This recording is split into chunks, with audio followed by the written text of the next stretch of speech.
First of all हजुरले चाहिँ base coat apply गर्नु होला। मैले चाहिँ व्हाइट बेस कोट एप्लाई गरेको छु has a base gel polish. अनि मैले हजुरहरूलाई सिम्पल डिजाइन बनाएर देखाउन गइरहेको छु। हामीले चाहिँ पिगमेन्ट पाउडर कसरी युज गर्न सकिन्छ इन डिफ्रेन्ट डिजाइन भनेर। सो त्यसको लागि चाहिँ क्योर गरिसकेपछि हामीले बफिङ गर्नुपर्छ है। बफिङ गरिसकेपछि यसलाई डस्ट अफ गर्नु होला, धुलोहरू हुन्छ नि त। अनि त्यसपछि चाहिँ हामीले फेरि म्याट टप कोट एप्लाई गर्नु होला। म्याट टप कोट एप्लाई गर्नु र बफिङको चाहिँ के हो काम भन्दाखेरि चाहिँ हामीले जस्तै कुनै पनि पिगमेन्ट पाउडर युज गर्दाखेरि हाम्रो डिजाइनमा मात्र लागोस् र त्यो डिजाइन बाहेक चाहिँ अरू एरियामा नलागोस् भन्नलाई चाहिँ हामीले main buffing and matte top coat apply गर्छौँ। म्याट टप कोट मात्र एप्लाई गर्दा नि हुन्छ, बट मलाई चाहिँ अलिक चित्त बुझ्दैन। I want to be secure कि अरू डिजाइनमा जुन मैले बनाए डिजाइन त्यही डिजाइनमा मात्र लागोस् भनेर त्यो कुरामा सेक्योर हुनलाई चाहिँ मैले double buffing and matte top coat apply गरेको। हजुरहरूले यसरी फ्रेन्च बनाउनु होला। अनि फ्रेन्च बनाइसकेपछि चाहिँ हजुरले केयर गर्नु होला। अनि त्यसपछि चाहिँ मसँग चाहिँ अहिले मेकअपको सानो ब्रस छ। हजुरहरूसँग मेकअपको ब्रस छ भने जुनसुकै युज गर्न सक्नुहुन्छ इजिली नै। सो यो पिगमेन्ट पाउडर हो guys. If you don't know what is pigment powder then this is the pigment powder that I am using. र हजुरहरूले चाहिँ बिस्तारै एप्लाई गर्नु होला।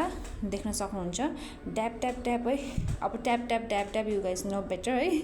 सो त्यसरी युज गर्नु होला ट्याप ट्याप ट्याप गरेर। अनि त्यसपछि चाहिँ फेरि कलर मल्टिपल कलर छ, हजुरहरूलाई कुन कुन मनपर्छ हजुरहरूले ह्याज यर चोइस युज गर्न सक्नुहुन्छ।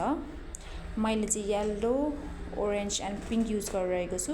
तर अलिकति येल्लो र ओरेन्ज अलिकति उस्ता उस्तै भएर चाहिँ अलिकति कलर देखाएको छैन क्लियरली, दुइटै मिक्स भयो है।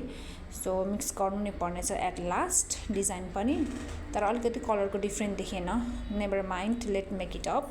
सो अनि यसपछि चाहिँ पिङ्क पिगमेन्ट पाउडर एप्लाई गरिरहेको छु। यसलाई पनि ड्याप ट्याप ट्याप गर्नु होला। अनि यसपछि चाहिँ हजुरले सबै कलर एकचोटि ब्लेन्ड गर्नु होला है। ब्लेन्ड गरिसकेपछि we need to cure it for 30 second in UV lamp. अनि त्यसपछि चाहिँ हामीले यसको माथि डिजाइन अरू जुनसुकै हजुरहरूलाई बनाउन मन लाग्छ त्यो डिजाइन पनि इजिली बनाउन सक्नुहुन्छ। अब देखिरहनु भएको होला हजुरले मैले किन चाहिँ डबल एउटा बफिङ अनि अर्को भनेको चाहिँ म्याट टप कोट एप्लाई गरेँ होला भनेर है। अब यदि मैले त्यति दुइटा नगरेको भए त अब अलिअलि कता न कता अलिकति टाँसिरहेको हुन्छ। सो मेसी देखिन्छ क्या डिजाइनमा। अनि मैले चाहिँ अब रोजको डिजाइन बनाउन गइरहेको छु। यो पछि चाहिँ मैले अर्को सुगर ग्लिटर नेल आर्ट भन्ने हुन्छ अर्को चाहिँ प्रडक्ट, म त्यो युज गर्न गइरहेको छु। सो सुरुमा चाहिँ लेट्स मेक रोज डिजाइन। अनि यसलाई केयर चाहिँ गर्नु पर्दैन है। Let's make rose nail art. अनि त्यसपछि त्यसलाई चाहिँ हाम्रो ग्लिटर एप्लाई गरौँ। हामीसँग सुगर ग्लिटर छ। अनि त्यसपछि चाहिँ केयर गर्ने हो है। सो डोन्ट गेट रस। यहाँ चाहिँ हजुरले जुनसुकै डिजाइन पनि बनाउन सक्नुहुन्छ। मैले चाहिँ रोज बनाएको छु। अब के बनाऊँ भयो। सो रोजै बनाइदिएँ guys. So in next video मैले चाहिँ डिफ्रेन्ट नेल आर्टहरू पनि हजुरहरूको लागि भनेर ल्याउने छु। सो स्टे ट्युन, सब्सक्राइब गरिदिनु होला नयाँ हुनुहुन्छ भने। अनि हजुरले मैले यसरी वान लाइन पनि गरिदिएको छु। मलाई चाहिँ एकदम यो सुगर ग्लिटर चाहिँ एकदम मलाई फेभरेटै भनौँ। यो चाहिँ हजुरहरूले वेडिङ टाइममा पनि एप्लाई गर्न सक्नुहुन्छ, हजुरको इङ्गेजमेन्टमा पनि होइन, हजुरहरूको ड्रेस अनुसारको पनि इन्सपो गर्न सक्नुहुन्छ। सो यसरी चाहिँ हजुरले सुगर ग्लिटर एप्लाई गरिसकेपछि चाहिँ अनि मात्र केयर गर्नुपर्ने हुन्छ for 30 second. And then we need to apply top coat and again cure it for 60 second. Cure गरिसकेपछि चाहिँ डस्ट अफ गर्नु होला।